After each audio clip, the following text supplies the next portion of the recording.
Again good evening dear students. I hope कि last वाला lecture आपको अच्छा लगा होगा। क्रियात्मक अनुसंधान पार्ट 1।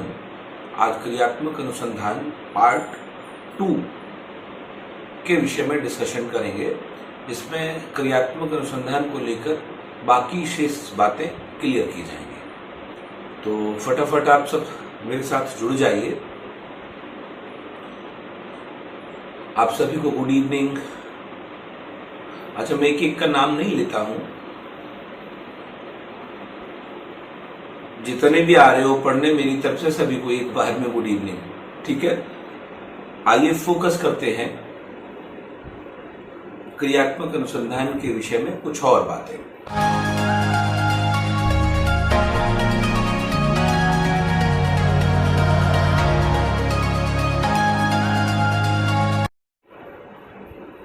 ठीक है, चलिए क्रियात्मक अनुसंधान के विषय में लास्ट लेक्चर में हमने क्रियात्मक अनुसंधान की विशेषताओं तक समझने की कोशिश की थी। आज उसी से आगे क्रियात्मक अनुसंधान का शैक्षिक महत्व, राइट, वेरी वेरी इंपॉर्टेंट। शिक्षा में क्रियात्मक अनुसंधान का इंपॉर्टेंस क्या है, इसके बारे में चर्चा की जा रही है। ठीक है, आइए देखते हैं क्रियात्मक अनुसंधान को लेकर। पहला पॉइंट है विद्यालय के क्रियाकलापों में वांछित सुधार लाना। वेरी वेरी इंपॉर्टेंट है ये पॉइंट, याद रखना। जैसा कि आप सबको पता है, क्रियात्मक अनुसंधान विद्यालयी शिक्षा के व्यवहारिक एवं क्रियात्मक पक्ष से जुड़ा हुआ है। तो विद्यालय के क्रियाकलापों में वांछित सुधार लाना एक इसका शैक्षिक महत्व है। दूसरा पॉइंट क्या है, विद्यालयों में व्याप्त यांत्रिकता। यांत्रिकता समझ रहे हो, मशीन की तरह जो चल रहा है ना शिक्षण, फिक्स पैटर्न पर कुछ बदलाव नहीं है। आपने देखा हुआ एनसीएफ 2005 भी कहता है कि कक्षा कक्ष को विद्यालय को ये काम करना चाहिए कि एक्टिविटीज करवाई जाए। तो कक्षा कक्ष में एक्टिविटीज हो, विद्यालय कल्चरल प्रोग्राम करवाए, विद्यालय समुदाय से कनेक्ट हो, ऐसा है नहीं। इसका मतलब रटा रटाया फिक्स पैटर्न है जिस पर विद्यालय काम करता। आप एडमिशन ले लीजिए, किताबें पढ़ाना शुरू कर देता, किताबें खत्म हो जाती, एग्जाम कराना शुरू कर देता, पास करके आउट कर देता, बस। जबकि क्रियात्मक अनुसंधान क्या कहना चाहता है कि विद्यालयों में व्याप्त यांत्रिकता एवं रूढ़वादिता। रूढ़वादिता समझ रहे, जो चली आई परंपरा, रघुकुल रीत सदा चली आई। रूढ़वादिता पूर्ण वातावरण का अंत करना। इसका मतलब नया इनोवेटिव आइडिया आना चाहिए, बच्चों को कैसे बेहतर सिखाया जाए। आप सबको पता कि ऑफलाइन में हमने बताया था 2 टर्म है, एक तो पढ़ाना और एक सिखाना। तो विद्यालय पढ़ाने पर टिका हुआ है। विद्यालय का प्रोसीजर किस पर है, पढ़ाने। जबकि एनसीएफ क्या कहता है कि पढ़ाने के साथ साथ सिखाया भी जाए। तो शायद क्लियर हो गया होगा ये पॉइंट। अगला पॉइंट देखते हैं, विद्यालय घटकों में वैज्ञानिक प्रवृत्ति विकसित करना। विद्यालय के जितने कंपोनेंट्स हैं उनमें कैसी सोच आए, साइंटिफिक आ जाए। आइए देखते हैं नेक्स्ट पॉइंट, छात्रों के चतुर्मुखी विकास में सहायक होना है। यही बात एनसीएफ भी कहता है कि चहुमुखी विकास, छात्रों में शैक्षिक भी हो, क्रियात्मक भी हो, भाषात्मक भी हो, सामाजिक भी हो, नैतिक भी हो, हर प्रकार का विकास होना चाहिए। राष्ट्र के उत्थान में सहायक होना। अब जब चौमुखी विकास, चतुर्मुखी विकास की बात होगी तो सोच लेना इससे बेनिफिट किसको होने वाला है, छात्र के साथ साथ राष्ट्र को। राष्ट्र को कैसे बेनिफिट होगा, राष्ट्र को अच्छे नागरिक मिलेंगे। अच्छे राष्ट्र की पहचान अच्छे नागरिकों के द्वारा होती है। अगला पॉइंट क्या कहता है, विद्यालय उपलब्धि में वृद्धि लाना। अचीवमेंट ऑफ स्कूल, स्कूल का जो उपलब्धि है उसमें क्या हो, उसमें बढ़ोतरी हो जानी चाहिए। अगला है अध्यापकों में परस्पर सहयोग की भावना विकसित करना। आप समझ तो पा ही रहे होंगे कि विद्यालयों की स्थिति क्या है। अध्यापकों में भी परस्पर सहयोग, कॉपरेशन की भावना का विकास हो। समाज में भी जाएगी। तो विद्यालय में सामाजिक कुशलता का विकास करना। अब विद्यालय समाज का एक छोटा सा रूप है। ये बात किसने कही है? जॉन डीवी ने कही। तो ये मैसेज कहां तक जाना चाहिए? मैसेज जाना चाहिए आपका समाज और समुदाय तक। ठीक है, अब देखते हैं क्रियात्मक अनुसंधान एवं मौलिक अनुसंधान में प्रमुख अंतर क्या है। तो महत्व तो क्लियर हुए। अब यहां चल रहा है, एक तो एक्शन रिसर्च है और एक क्या है? मौलिक अनुसंधान, जिसे आप प्रॉपर रिसर्च कहते हो। तो क्रियात्मक एक्शन रिसर्च और प्रॉपर रिसर्च में डिफरेंसेस क्या है, इनकी बात करते हैं। देखो, आप क्रियात्मक अनुसंधान में विद्यालय की गतिविधियों में सुधार एवं प्रगति की ओर ध्यान दिया जाता है। ये किससे संबंधित हुआ? विद्यालय की गतिविधियों से। परंतु मौलिक अनुसंधान में चरम तत्वों की खोज की ओर ध्यान दिया जाता, कोई सिद्धांत बने। विद्यालय में तो सिद्धांत इसलिए नहीं बन सकता क्योंकि विद्यालय में कंडीशनल परिवर्तन होते रहते हैं। लेकिन जो मौलिक अनुसंधान है उसमें क्या होता है? कोई सिद्धांत बनाया जाता है। तो चरम तत्वों की खोज की ओर ध्यान दिया जाता है, जबकि विद्यालय में ऐसा नहीं है। अगला पॉइंट देखते हैं।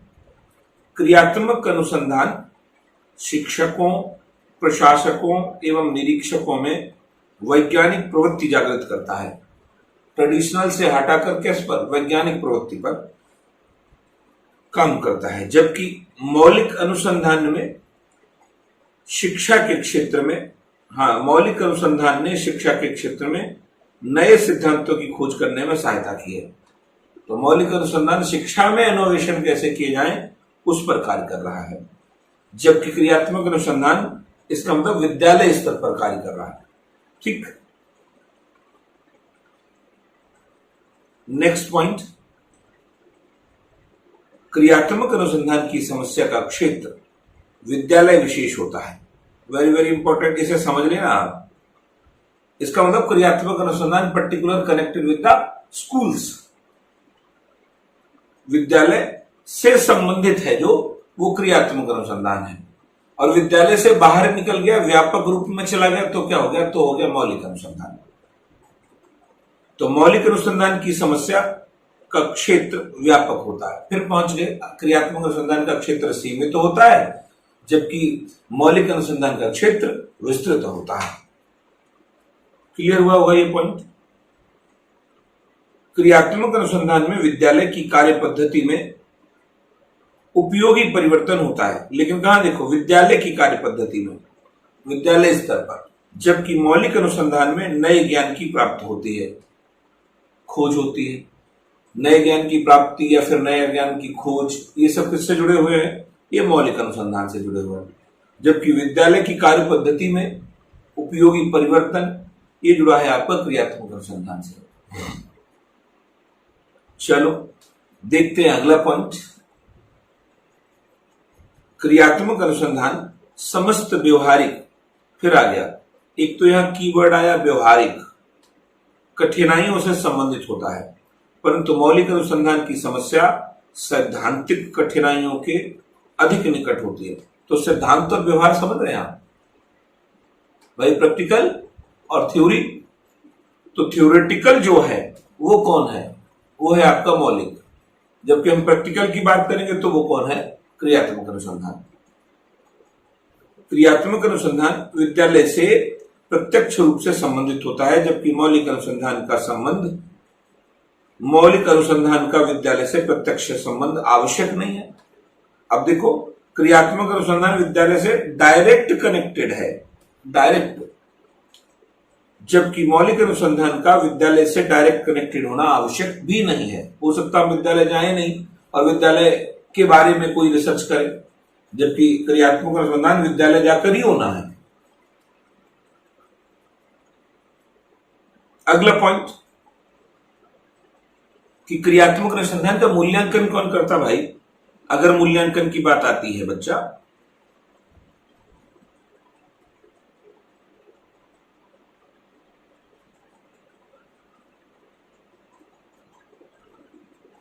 तो क्रियात्मक अनुसंधान का मूल्यांकन कौन करता है? क्रियात्मक अनुसंधान का मूल्यांकन शिक्षक स्वयं करता है।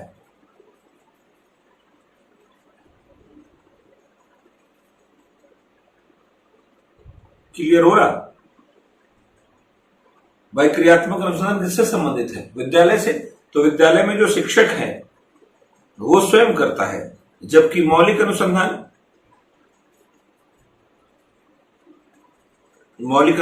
का मूल्यांकन शिक्षक न सही कोई बाहरी विशेषज्ञ करेगा।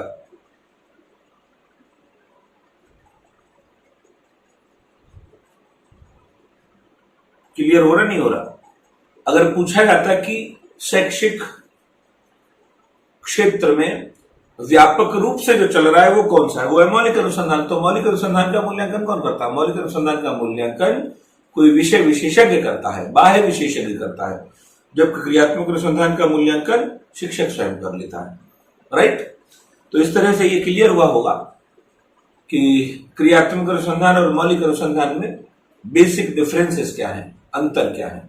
तो हम कह देते हैं यहां पर कीवर्ड के रूप में, जहां पर विद्यालय नाम आए, जहां पर विद्यालय का क्रियात्मक पक्ष आए, जहां पर विद्यालय का व्यवहारिक पक्ष आए, तो सोच लेना यहां का कीवर्ड अगर हम बात करेंगे क्रियात्मक अनुसंधान के, अगर कीवर्ड की बात चलती है तो कैसे पता करोगे आप? एक तो पहला शब्द, अगर क्रियात्मक अनुसंधान से रिलेटेड कहीं विद्यालय की बात आती है तो बिल्कुल ये सही होगा।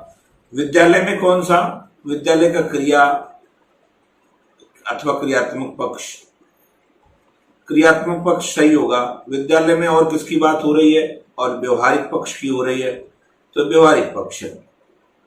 ये सारे पॉइंट यहां पर सही हो जाएंगे क्रियात्मक अनुसंधान के, क्लियर हो जाएंगे। अगर हम यहां पर बात करेंगे तो इसका किससे संबंध होगा? इसका संबंध होगा सैद्धांतिक रूप से। ये याद रखना कीवर्ड, ठीक है? ये बड़ी समस्या को सॉल्व करने के लिए होता है, ये छोटी समस्या को। तो हमने बोला विद्यालय में जैसे बच्चे होमवर्क नहीं करते हैं, अब एक समस्या है। लास्ट वाले लेक्चर में मैंने बताया था बच्चे चोरी करते हैं, बच्चे झूठ बोलते हैं, बच्चे विद्यालय को बंक करते हैं। अब ये छोटी छोटी समस्याएं हैं। क्लासरूम को बंक करना, विद्यालय को बंक करना, बाउंड्री फान के कूद के भाग जाना, तो अब समझ पा रही हो विद्यालय स्तर की समस्या है। इनके विषय में जानकारी करना, खोज करना और उनका समाधान करना, ये किसमें शामिल होता है? ये शामिल होता है क्रियात्मक अनुसंधान में। आई होप क्लियर हुआ होगा। एक बार यस बोलिए आप सभी। Okay, yes yes yes, okay.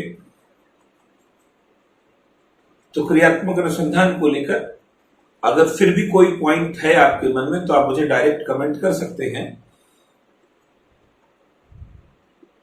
आइए देखते हैं क्रियात्मक अनुसंधान से संबंधित कुछ महत्वपूर्ण क्वेश्चंस। क्रियात्मक अनुसंधान का सूत्रपात हुआ, तो सूत्रपात कहां हुआ? पहला सवाल है, क्रियात्मक अनुसंधान का सूत्रपात कहां हुआ? पहला विकल्प इंग्लैंड, रूस, अमेरिका, भारत। आप सबको पता क्रियात्मक अनुसंधान की शुरुआत अमेरिका में हुई, राइट? फटाफट टिक करिए आप। अपने आंसर्स को कमेंट बॉक्स में टाइप करके भी आप बता सकते हैं। अगला क्वेश्चन देखिए, क्रियात्मक अनुसंधान का उद्देश्य आ गया। क्रियात्मक अनुसंधान का उद्देश्य विद्यालय तथा कक्षा की शैक्षिक कार्यप्रणाली में सुधार लाना, नवीन ज्ञान की खोज करना, शैक्षिक परिस्थितियों में वैज्ञानिक व्यवहार का विकास करना। इनमें से सभी बताएं आप प्लीज, सोच समझ कर ही जवाब देना।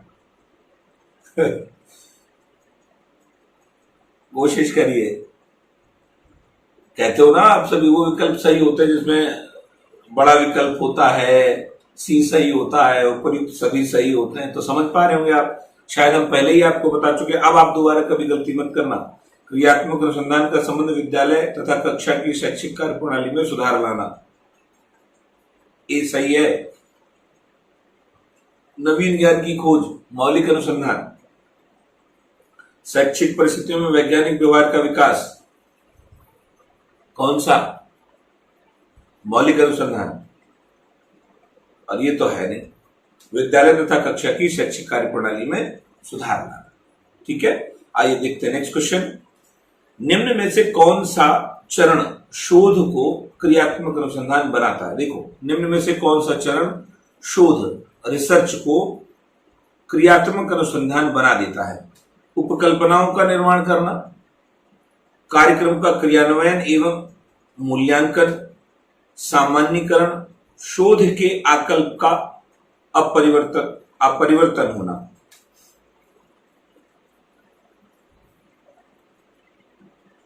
तो क्रियात्मक अनुसंधान कार्यक्रम का क्रियान्वयन एवं मूल्यांकन है। ठीक है, क्योंकि क्रियात्मक अनुसंधान विद्यालय स्तर पर है, तो विद्यालय के कार्यक्रम का क्रियान्वयन एवं मूल्यांकन विद्यालय में जो प्रॉब्लम्स हैं उनसे संबंधित है। ठीक है, आइए देखते हैं नेक्स्ट क्वेश्चन। शिक्षा में क्रियात्मक अनुसंधान में अनुसंधानकर्ता होते हैं। अगर पूछा जाता है कि शिक्षा के अंतर्गत क्रियात्मक अनुसंधान में अनुसंधानकर्ता कौन होता है? प्राचार्य, अध्यापक, प्रबंधक, उपरिक्त सभी। बच्चा यहां उपरिक्त सभी होगा, क्योंकि सबके सब विद्यालय से जुड़े हुए। देखिए, प्राचार्य भी, अध्यापक भी, प्रबंधक भी, सब जुड़े हुए, इसलिए उपरिक्त सभी। आइए बढ़ते नेक्स्ट क्वेश्चन की ओर। क्रियात्मक अनुसंधान के संबंध में कौन सा कथन सही नहीं है? देख लेना, आप पूछ रहा कौन सा कथन सही नहीं है। यह अध्यापक व शिक्षा से संबंधित व्यक्तियों के द्वारा किया जाता है, तो ये तो सही है। यह किसी विशिष्ट समाधान के लिए किया जाता है, विशिष्ट हो सकता। फिर भी देखो आप, व्यापक स्तर पर निर्णय लेने के लिए सूचना संकलन का कार्य इसमें किया जाता है। अब यहां देखो, व्यापक स्तर हम पहले कह चुके थे। क्रियात्मक अनुसंधान का क्षेत्र सीमित है विद्यालय स्तर पर। स्थानीय स्तर पर रोजमर्रा की समस्याओं के समाधान के लिए क्रियात्मक अनुसंधान किया जाता है, तो बेटा व्यापक स्तर वाला ही गलत है, राइट? बाकी सब सही है। पूछा जा रहा था क्रियात्मक अनुसंधान के संबंध में कौन सा कथन सही नहीं है, तो ये सही है, ये भी सही है, ये भी सही है, ये गलत है। आइए देखते हैं नेक्स्ट क्वेश्चन। शिक्षा में क्रियात्मक अनुसंधान का महत्व है। पाठ्यक्रम की वृद्धि में सहायक है, विद्यालयी वातावरण में सुधार करना, विद्यालय के उत्सवों में वृद्धि, अभिभावकों की सुविधाओं का ख्याल रखना। तो क्रियात्मक अनुसंधान फिर पर्टिकुलर, पाठ्यक्रम की वृद्धि बिल्कुल नहीं, विद्यालय वातावरण में सुधार सही है, ये विद्यालय उत्सव बिल्कुल दूसरा सही है। ये क्वेश्चन, क्रियात्मक अनुसंधान मौलिक अनुसंधान से भिन्न है क्योंकि यह है। तो अब किसके बारे में बात चल रही है? क्रियात्मक अनुसंधान के बारे में पूछा जा रहा है कि क्रियात्मक अनुसंधान मौलिक अनुसंधान से अलग है, लेकिन क्यों? यह न्यायदर्श पर आधारित होता है, गलत है। ये न्यायदर्श पर आधारित होता है मौलिक अनुसंधान। यह प्रमाणीकृत उपकरणों पर आधारित होता है, यह भी गलत है क्योंकि यह मौलिक अनुसंधान है। शोधकर्ताओं द्वारा किया जाता है जिनका विद्यालय से कोई संबंध नहीं होता, बिल्कुल ये गलत है। ये किससे संबंधित है? ये मौलिक अनुसंधान से संबंधित है। बचा हुआ शेष अध्यापकों, शैक्षिक प्रबंधनों एवं शैक्षिक प्रशासकों द्वारा किया जाता है। Fourth is correct. ठीक है, चौथा सही है। आइए नेक्स्ट क्वेश्चन देखते हैं। निम्न में से कौन सी समस्या क्रियात्मक अनुसंधान के लिए उपयुक्त नहीं है? समस्या उपयुक्त नहीं होगी। भूगोल के अध्ययन में एटलस एवं ग्लोब का प्रयोग, 7वीं कक्षा के विद्यार्थियों के व्यवहार पर लिखित एवं मौखिक प्रशंसा के प्रभाव का तुलनात्मक अध्ययन, परंपरागत विधि के ऊपर कंप्यूटर सहायतित अनुदेशन का प्रभाव, 5वीं कक्षा के विद्यार्थियों के लिए हिंदी लेखन में सुधार। तो पूछ रहा था नहीं है, तो बच्चा भूगोल के अध्ययन में एटलस ग्लोब का प्रयोग, बिल्कुल अंडरस्टैंडिंग बढ़ जाएगी, राइट? तो ये तो है, पूछ रहा नहीं है, इसका मतलब ये गलत हो गया आपका। 7वीं कक्षा के विद्यार्थियों के व्यवहार, ये तो सही है, इसका मतलब ये भी उत्तर गलत है। परंपरागत विधि के ऊपर कंप्यूटर सहायतित अनुदेशन का प्रभाव, समझ रहे हो आप, ये गलत है, यही हमारा आंसर है। तो निम्नलिखित में से कौन सी समस्या क्रियात्मक अनुसंधान में परंपरागत विधि से ऊपर कंप्यूटर साहित्य अनुदेशन का प्रभाव? बिल्कुल नहीं, ये चला जाएगा आपका मौलिक अनुसंधान में। तो 5वीं कक्षा के विद्यार्थियों के लिए हिंदी लेखन में सुधार बिल्कुल। तो आंसर आपका कौन सा? आंसर हुआ आपका थर्ड। चलिए देखते हैं नेक्स्ट क्वेश्चन। एनसीईआरटी के द्वारा क्रियात्मक अनुसंधान के निर्धारित सोपानों की संख्या कितनी है? तो बच्चा एनसीईआरटी ने क्रियात्मक अनुसंधान के कुछ सोपान, कुछ स्टेप्स निर्धारित किए हैं। हमने कुछ बताए हैं आपको। एक तो एंडरसन का बताया और एक सामान्यता और बताया। तो 7 और 5 तो हैं, लेकिन अब एनसीईआरटी ना तो 7 पे बात कर रही, ना 5 पे बात कर रही, ना 13 पर 10 पर बात कर रही। राइट, एनसीईआरटी ने 10 दिए हैं। आइए देखते हैं नेक्स्ट क्वेश्चन। क्रियात्मक अनुसंधान में क्रियात्मक उपकल्पनाओं का निर्माण इस प्रकार किया जाता है ताकि उनका सांख्यिकी सत्यापन किया जा सके।